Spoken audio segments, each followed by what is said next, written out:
Hello అండి, welcome to నా kitchen నా ఇష్టం. ఇవాళ నా ఇష్టం ఏంటో చూపించేస్తాను, వచ్చేయండి. పుట్నాల కారం అండి. ఈ పుట్నాల కారాన్ని వేడి వేడి ఇడ్లీ మీద వేసుకొని నెయ్యి వేసుకొని తిన్నా అద్భుతంగా ఉంటుంది.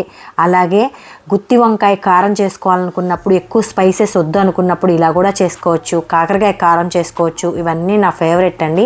ఈ ఒక్క కారపొడిని ఇంట్లో చేసి పెట్టుకుంటే చాలా రకాలుగా వాడుకోవచ్చండి.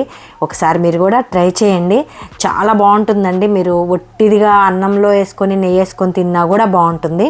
ఇంకెందుకు ఆలస్యం, ఎలా చేయాలి ఏంటి అనేది చూపించేస్తాను, వచ్చేయండి. చాలా సింపుల్గా చేసుకోవచ్చండి. మనకి పొద్దున్నే బ్రేక్ఫాస్ట్ అప్పుడు చట్నీ చేస్తా కదండి, పుట్నాల పప్పు అంటారు, మీకు ఐడియా ఉంది కదా. పుట్నాల పప్పు కొంచెం తీసుకున్నానండి, నేను 1 కప్పు పుట్నాల పప్పు తీసుకున్నాను. చాలా సింపుల్గా చేసుకోవచ్చు అండి, ఇంట్లో ఉండే వాటితోనే. ఎక్కువ దీనికి పెద్ద కష్టపడాల్సిన అవసరం లేదు, టక్కుమని చేసేయచ్చు. చాలా అంటే చాలా ఈజీగా.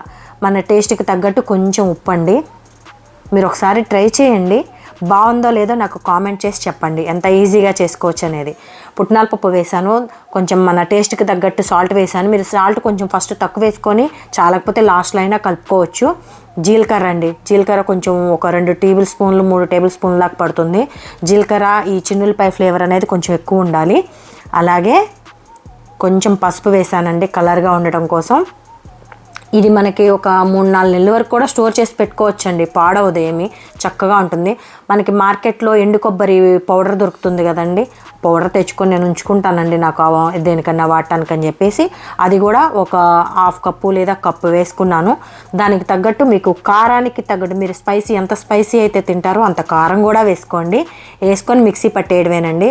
చూస్తారు కదా ఎలా ఉందో, చాలా చాలా బాగుంది కదా, చాలా అంటే చాలా బాగుంది.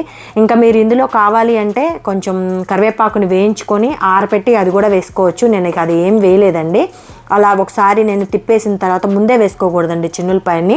ఒకసారి మనం గ్రైండర్ ఆడించుకున్న తర్వాత, కొంచెం పౌడర్లు అయిన తర్వాత లాస్ట్లో చిన్నులపాయ కూడా వేసి కలిపేసుకోవడమేనండి. చూస్తున్నారు కదా, కలర్ అంతా మారిపోయింది, అసలు స్మెల్ వస్తుందండి. ఎంత బాగుందంటే అంత బాగుంది. మీరు ఒకసారి ట్రై చేయండి, చాలా సింపుల్గా అండి, చిటికలో చేసుకోవచ్చు. ఇప్పుడు నేను ఉప్పు టేస్ట్ చేశానండి, నాకు అన్నీ పర్ఫెక్ట్గా సరిపోయినాయి. కొంచెం మా అమ్మమ్మ గారికి అయితే ఈ కారం అంటే చాలా ఇష్టం. ఎప్పుడన్నా కూరలు తినడానికి ఇష్టపడకపోతే అన్నంలో ఈ కారపొడి వేసుకొని వేసుకొని తినేస్తారు, ఎందుకంటే ఎక్కువ స్పైసీ ఉండదు కాబట్టి.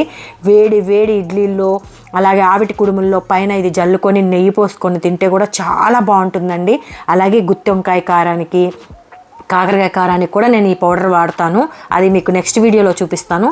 కానీ ఇప్పుడు ఇలా అయితే ఈ శనగపప్పు కారాన్ని, శనగపప్పు కారాన్ని ఎలా అయితే చేసుకున్నానో చూసేసేయండి. చూసారు కదా, చాలా సింపుల్ అండి. చూస్తున్నారు కదా ఎంత బాగుందో, స్మెల్ అయితే గుమ్మలాడిపోతుందండి, అంత బాగుంది. మీరు కూడా ఇంట్లో ఒకసారి ట్రై చేయండి, ఎలా ఉంది ఏంటి అనేది నాకు ఒక కామెంట్ చేయండి. చాలా సింపుల్గా చేసుకునేవండి ఇవన్నీ, చాలా అంటే చాలా సింపుల్గా. వచ్చిన వాళ్ళు స్కిప్ చేయండి, రాని వాళ్ళు ట్రై చేయండి. నా వీడియోకి ఒక లైక్, ఒక కామెంట్ అయితే కంపల్సరీ అండి. ఎందుకంటే నాకు తెలిసిన వంటలు నేను ఇంట్లో రెగ్యులర్గా చేసుకునేవి మీకు చూపిస్తున్నాను. వచ్చిన వాళ్ళు స్కిప్ చేయండి, రాని వాళ్ళు అయితే నేర్చుకోండి, ఒక లైక్ అయితే ఇవ్వండి.